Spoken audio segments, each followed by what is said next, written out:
You've heard it before. We lose muscle as we age. But here's the real question. Why does it happen? And more importantly, how can we stop it? In today's episode, we're going to do a deep dive into why lifting heavy weights, even after 35, could be the key to maintaining muscle, combating age, and boosting your overall health. Stick around and learn the science of estrogen and why strength training matters and how you can take control of your body as you age. Welcome to Miles from Review, the podcast powered by Catfit Strength, where busy women like you find practical solutions to fuel your fitness journey with authenticity and resilience. I'm Kat, your host, a mom of 2 active boys, a business owner, and an ultramarathon runner, and a strength trainer in her 40s. With nearly 2 decades of experience, I'm here to help you cut through the noise of fads, hacks, and quick fixes. This is a space where we celebrate womanhood and motherhood, all while building strength and resilience and reconnecting with you from a place of self-compassion and worthiness. Whether you're lacing up your running shoes to go out for a run, driving your kids to practice, or squeezing in a moment for yourself, I'm right here in the trenches with you. Let's dive in. Welcome back to Miles from Review. I'm Kat, and this topic, I have talked about it before. If you're a longtime listener, you've heard me say heavy lifting, strength training, things are so important for us women as we progress through our 30s, 40s, 50s, 60s, 70s, whatever decade you're in, strength training is important. We're also going to talk about how to balance those weeks. But I think what is really, really deep is the understanding of how our hormones change. And it's not all about doom and gloom. There is a lot of positive and ways we can control how we go through that midlife period as we are in that perimenopause to menopause timeframe. That timeframe in your 30s, you're raising a family, managing your career, and navigating those early stages of perimenopause. You may not know you're directly in perimenopause. You may feel changes starting to happen.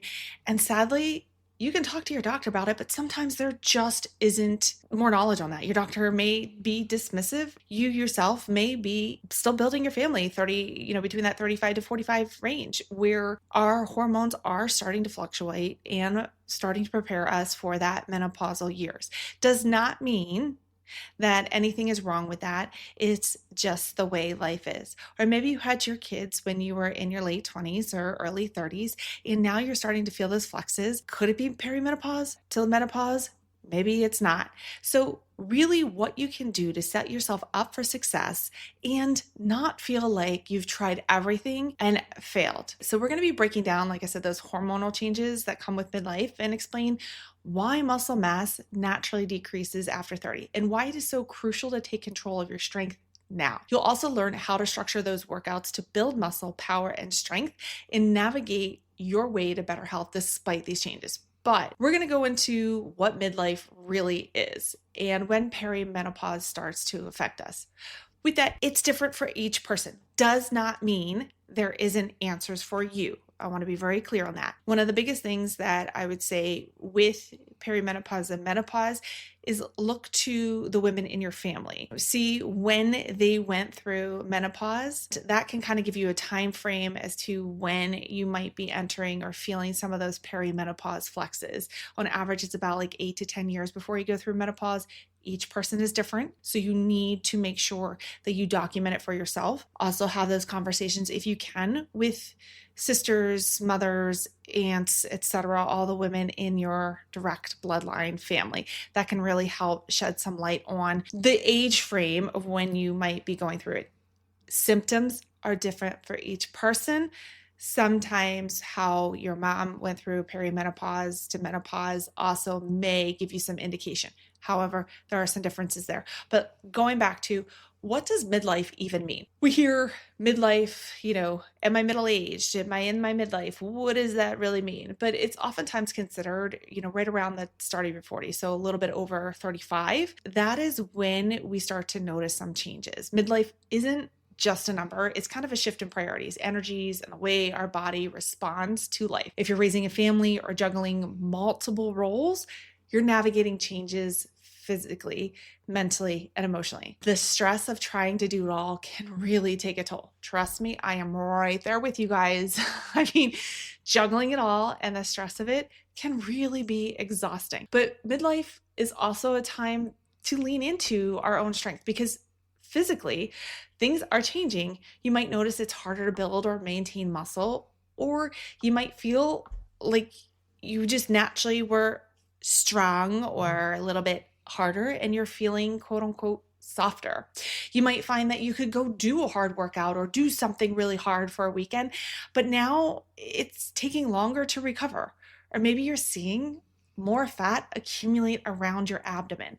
These changes aren't just inevitable, they're largely due to hormonal fluctuations and especially from estrogen. We're going to take a little step back and we're going to talk about estrogen because it's going to play a huge role in everything we're discussing today. So it's going to get a little sciencey, but I think it's really important because from my standpoint, I see it talked about a lot, and a lot of people blame the hormones. And hormones do play a role.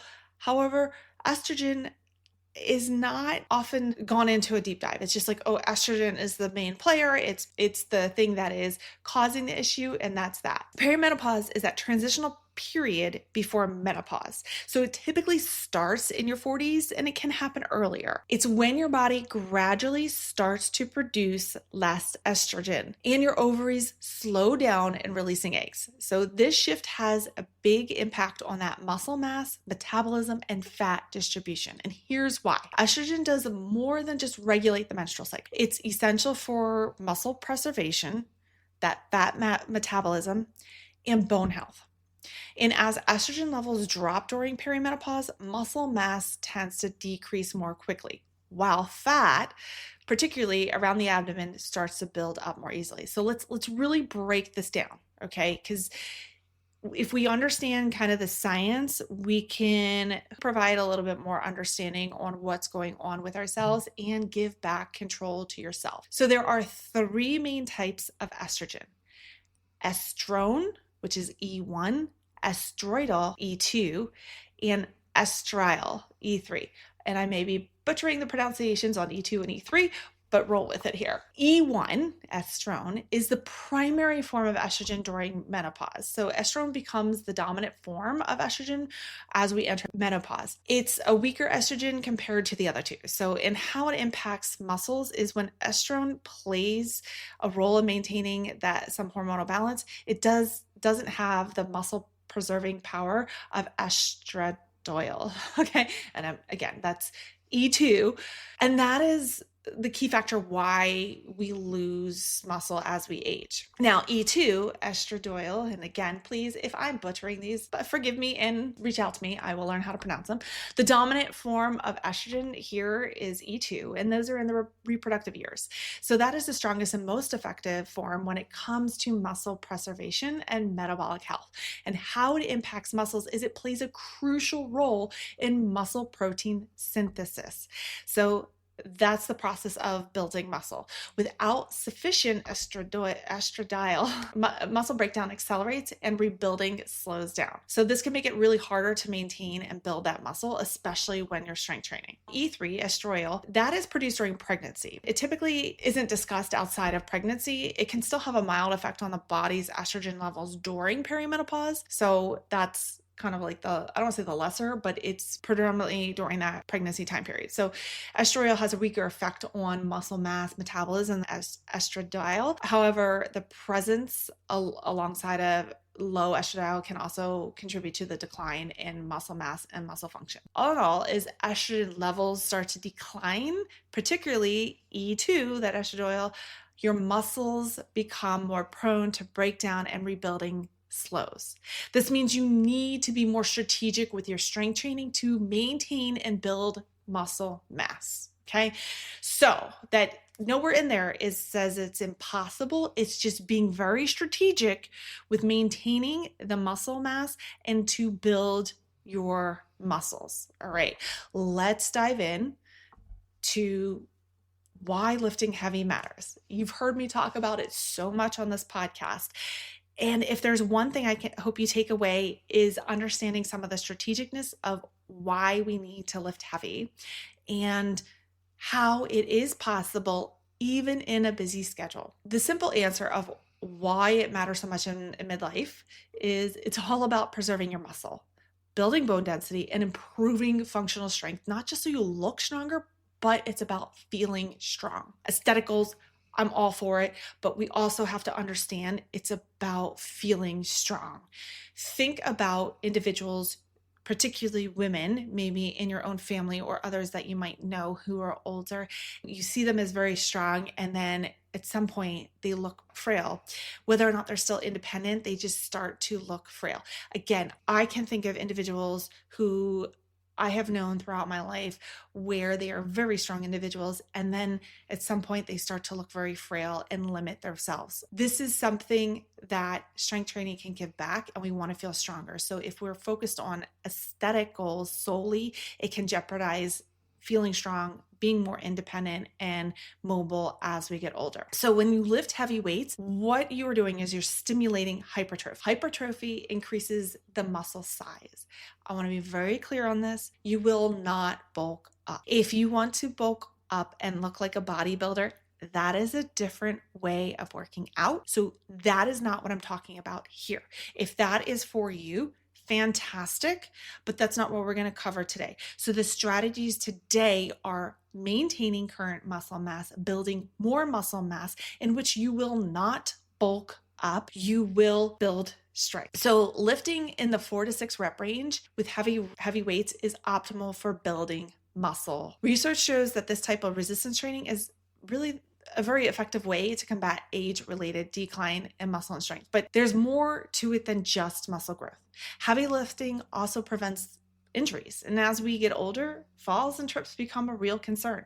Our balance and coordination is one of the first things to go out the window. And that doesn't start in our 60s and 70s. It starts in our late 20s and 30s. Think about if you were to stand up right now and just stand on one foot, just see how you feel. Do you feel a little off balance? Do you feel more in control? And do it out of shoes. Try and do it barefoot. Balance and coordination is huge, and strength training is going to help maintain that. So the stronger your muscles are, the better your balance and stability will. Lifting also helps you catch yourself when you trip. When you strength train, and if you trip, you are going to be able to catch yourself because your muscle is going to be what's called action ready. You're going to be primed to be able to react to prevent yourself falling to the floor. This is really important because, like I said, we lose balance as we age. You will probably experience some falling, and we want to prevent serious injuries. Lifting keeps you safe. Let's talk about power. So we talked about hypertrophy, lifting heavy, stimulating that muscle mass. We want to maintain that. But power is also a combination of strength and the ability to generate force. So this is the ability to react fast. Okay. Think about picking up your kids, jumping during a workout, avoiding an accident. You're tripping, quick catch yourself. This is the power. This is what we want, that reactivity of inertia impacting on your body so that you don't fall, that you can sustain a hit. I have 2 large dogs. They come running at me. They don't know. They think they're probably 5-pound dogs and they hit me. I can withstand the hit of my 75-pound dog. It doesn't take me over. Not keen on that, but you know what? He is my lap dog. So power is so crucial for maintaining athleticism as we age. Athleticism gets associated with being on a team and playing a sport. Yes, that is one aspect of it, but we need athleticism in our everyday life. Think about the amount of times if you have younger kids, you're picking up kids. If you are, groceries, picking up a heavy grocery bag, placing it onto the counter. Think about if you are someone who cares for horses, you have horses, or you are doing gardening. I know, again, going back to my dogs, we buy 40-pound bags of dog food. Lifting that up into the car, lifting it into the car. There is athleticism in life does not mean you need to be training for a sport of any kind. All right, let's dig a little bit deeper into the science behind hypertrophy. So when we talk about hypertrophy, we're really referring to that process of muscle growth. For muscle tissue to grow, it must be subjected to a stressor that isn't it isn't accustomed to. It causes those fibers to experience microscopic damage or micro tears. And once these fibers repair, they rebuild stronger and thicker. This is the result of muscle growth. How do we do this? It's progressive overload. You might have heard me speak about this on the podcast before, but progressive overload is the cornerstone to that hypertrophy. In simple terms, progressive overload means we gradually increase the stress placed on your muscles during training to continue making gains over time. This isn't just about like adding more weight. It could also mean increasing number of sets, reps, or intensity of your exercise. So I don't want you to think, okay, if I start with 5 pounds, at some point I'm going to be at 500 pounds. No, there's many different ways to manipulate and the progressive overload over time. So it's sets, reps, intensity of the exercises. Your body adapts to those challenges. So if we continue to do the same thing at the same intensity, your progress will plateau. So oftentimes I hear from clients when they start working with me, I have been doing this and it's no longer working. So we take a deep dive into the things that they've been doing. All great things, but we need that progressive overload. And that's where some of the sciencey aspect goes into and creating that strategic plan so that you can maintain and build muscle. Dr. Vonda Wright is an amazing expert and an amazing doctor in the field of study with midlife and aging. She is an orthopedic doctor and follow her on social media. She's amazing. She emphasizes living hefty in the 4 to 6 range is very optimal for hypertrophy. So at this intensity, you're targeting the fast twitch muscle fibers. These are the fibers that are responsible for explosive strength and muscle growth. So when you lift heavy weights in the 4 to 6 reps, you're placing a maximum stress on these fibers, which stimulate the release of various growth factors like IGF-1, insulin-like growth factor 1, and testosterone. These hormones are critical for muscle repair and growth. Okay, so let's dive in a little bit deeper. Like I said, we're going to get a little sciencey. I want to provide that background. And if you have questions on all of this, message the podcast. I'm here to help you. So how muscles fibers respond to training. So to truly understand this hypertrophy, we need to look at the different types of muscle fibers and what they do with muscle growth. So type 1 is your slow twitch. These fibers are primarily responsible for endurance activities like long distance running, cycling, and they tend to be more resistant to fatigue, but they just don't grow as much in response to heavy lifting. Now, type 2A, which is fast twitch oxidative, these fibers are a hybrid of endurance and power. So they can handle moderate loads for long periods and really contribute to muscle growth, but they aren't the primary focus for maximal hypertrophy. So type 2B, fast twitch, which are glycolytic, these fibers are the real muscle builders. They can handle the highest loads and respond dramatically to hypertrophy training. So when you're lifting in that 4 to 6 range, you're primarily targeting these fast twitch fibers, and they have the greatest potential for growth. So when you're engaging in hypertrophy specific training, you recruit more of these type 2B fibers, and this is where you see the most muscle growth. The process begins with mechanical tension from lifting heavy weights and muscle damage caused by muscle tears, which leads to metabolic stress, the pump or that burning feeling you get during high intensity workouts. All this triggers the body to repair muscle fibers stronger and larger. But we're going to dive in a little bit deeper. I really want to give you this full picture of not just why it is so important, but how we can be strategic and how you can see the changes you want in midlife and beyond. So we're going to go into now the bone density, estrogen decline, and just kind of try and tie it a little bit more together. Bone density. This is a big one. Estrogen levels, as we already stated, they decline with age. We want to make sure we're not losing that bone densities. Estrogen, as we've already concluded, is essential for bone turnover and this process of breaking down old bone tissue and forming new. So when the estrogen drops, the process can it becomes unbalanced, leading to loss of bone. This is why women after menopause are at a higher risk of osteoporosis. And that is the condition where bones become more brittle and fragile and making Are you curious about cat fit strength? Well, CatFit Strength is designed to help you achieve your fitness goals with confidence and clarity. Whether you're a busy mom juggling multiple responsibilities, a woman navigating unique challenges of prenatal, postpartum, or perimenopause, or an athlete looking to enhance your performance, CatFit Strength has you covered. Let's get down to it. CatFit Strength offers personalized programs tailored to your unique needs, goals, and ensuring you get the most out of every workout. Expert guidance provided for you with the understanding of the importance of balancing strength training, cardio, and mobility. Flexible workouts designed to fit into your busy schedule, whether you're at home or at the gym or on the go. So why choose CatFit Strength? I believe in creating sustainable fitness habits that adapt to your lifestyle. I focus on helping you lift effectively, move better, and feel stronger every day. Plus, emphasis is on realistic goal setting, celebrating every win, and helping you stay motivated and inspired.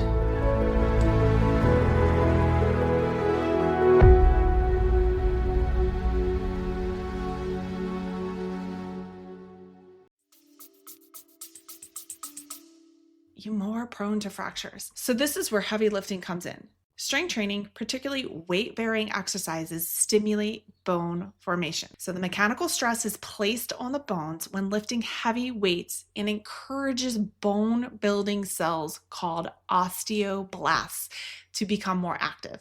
These osteoblasts lay down new bone tissue and help increase bone density to counteract the effects of estrogen decline. But this is another huge reason why we need to lift heavy and have that progressive overload, is because it is something within your control that you can take back regardless of how your hormones they are fluctuating. So studies show that like regular strength training, especially heavy loads, bone mineral density, BMD, this can help maintain or even improve that bone strength, reducing the risk of osteoporosis related fractures later in life. So this is so huge. So let's go into that mechanical stress on bones. Just like muscles, bones adapt to the stress placed on them. The more stress you place on bones, the stronger they become. By lifting heavy weights, you're not only increasing muscle mass, but you're also ensuring bones become denser and stronger. Now, the hormonal benefits.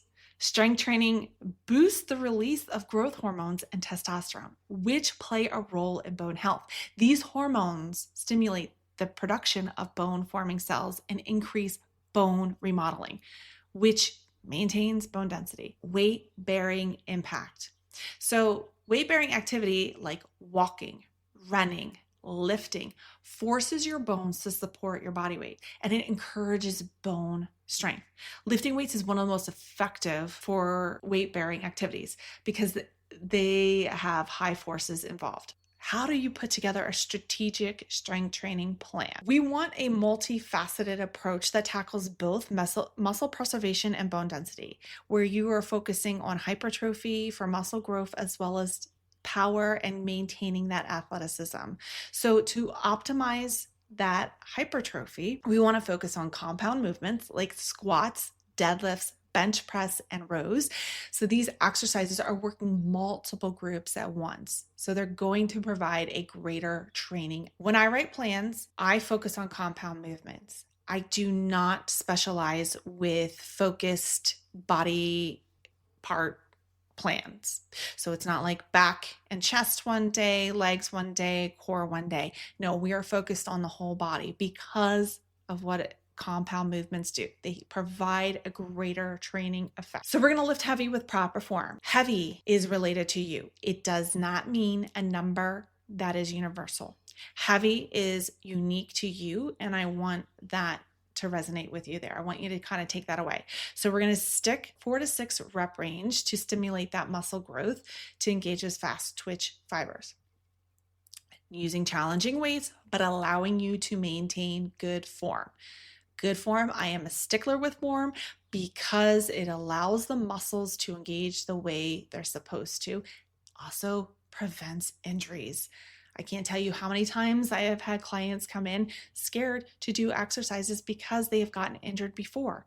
And I work with them. I meet them where they're at so that they feel more comfortable and competent in their body so that they can move their body with great form, with heavy loads on it. Progressive overload. Okay, we want to keep challenging those muscles. So gradually increasing the weight, number of reps or sets over time, which pushes the muscles to grow and adapt. This is my favorite one, and often overlooked, is rest days and recovery. So as we mentioned, it can take longer for you to recover as estrogen declines. So we want to honor that. Even if you were in your 20s, we want to honor that. It does not mean in your 20s, because estrogen is, flowing amazing and your hormones are all quote unquote balanced, everything feels good, that you don't need rest days. You still need them then, and you still need recovery then, but it is essential for muscle repair and growth. Your muscles need time to recover from the stress of lifting heavy, and your bones need time to rebuild after the stress of weight-bearing activities. Here is one that also gets thrown out of balance, is the balance of strength training with cardio. We need both. We need both of these things,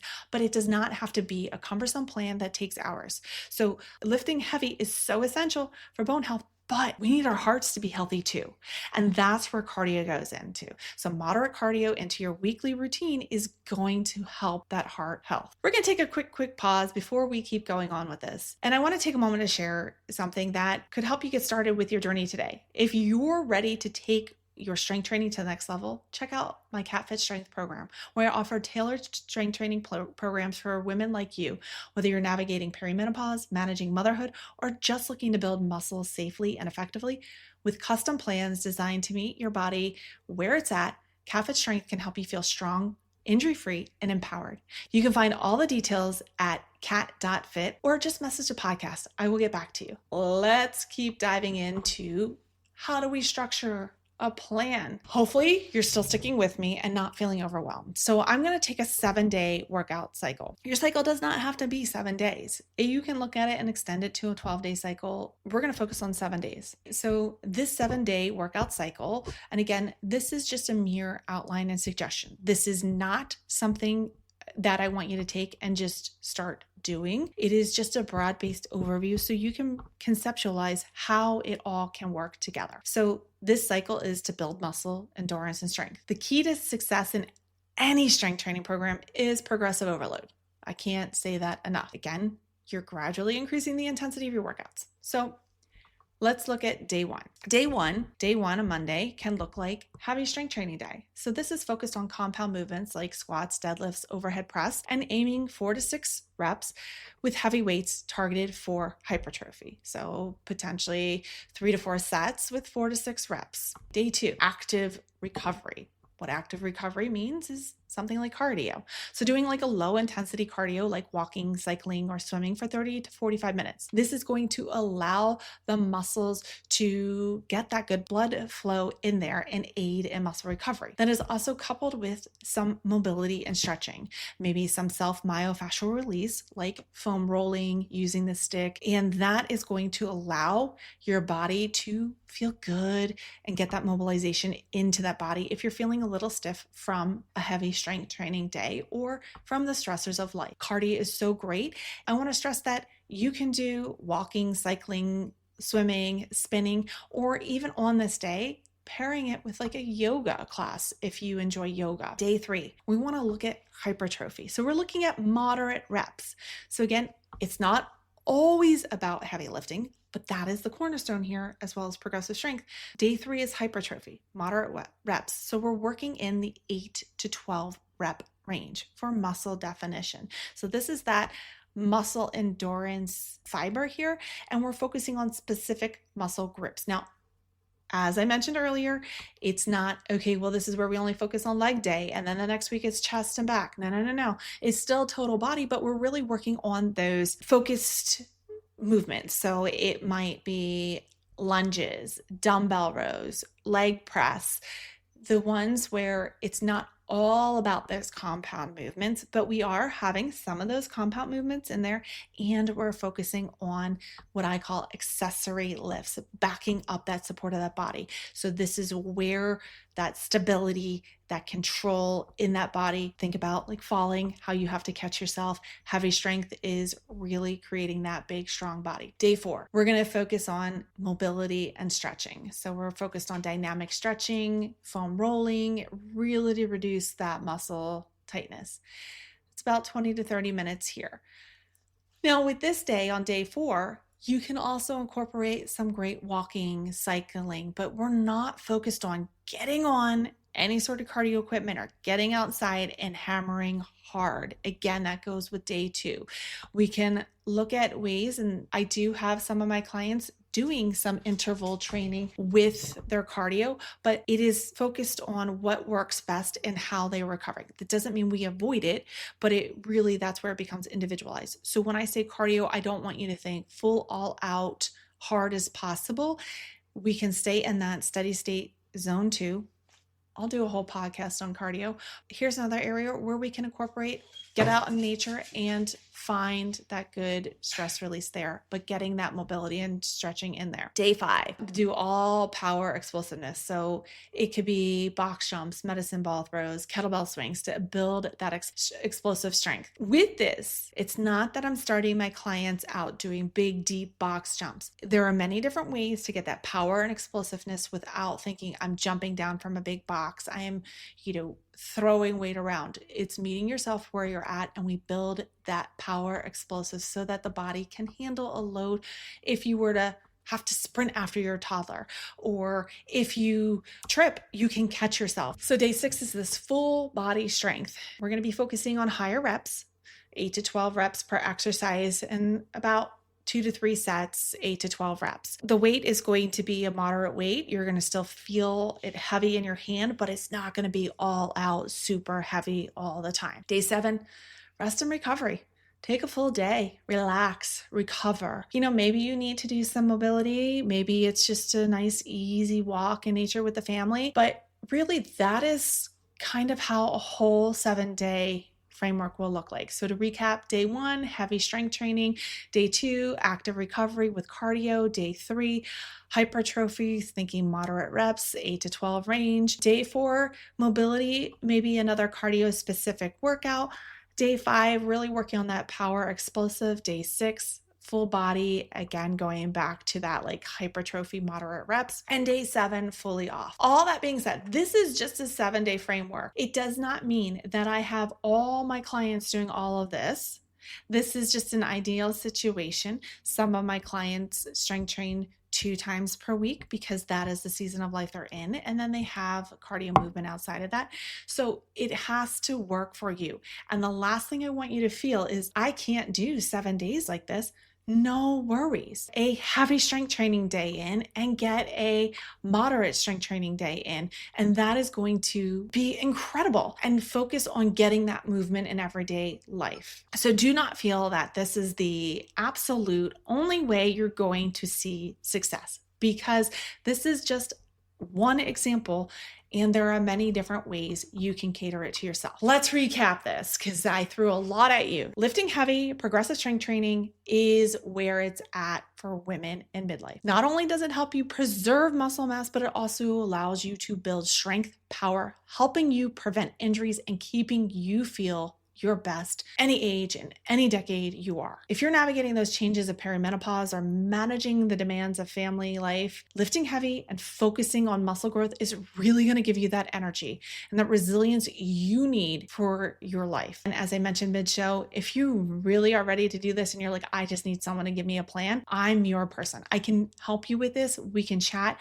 So I'd love to hop on a call with you. Reach out to me on Instagram at catfitstrength or visit the site at cat.fit. Thanks for tuning in, and don't forget to subscribe. If you're really enjoying the show, please share it with someone or leave a review. Thank you for tuning in to Miles from Review, powered by CatFit Strength. If this podcast inspires you, don't keep it for yourself. Hit follow or subscribe to stay updated on the new episodes, and leave us a review to help more women and moms discover this space. Your feedback fuels this podcast, and I'd love to hear what's working for you or what topics you want to dive into next.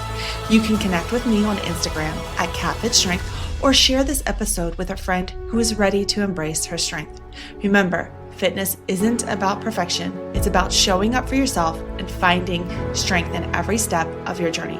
Until next time, keep moving forward, 1 mile at a time.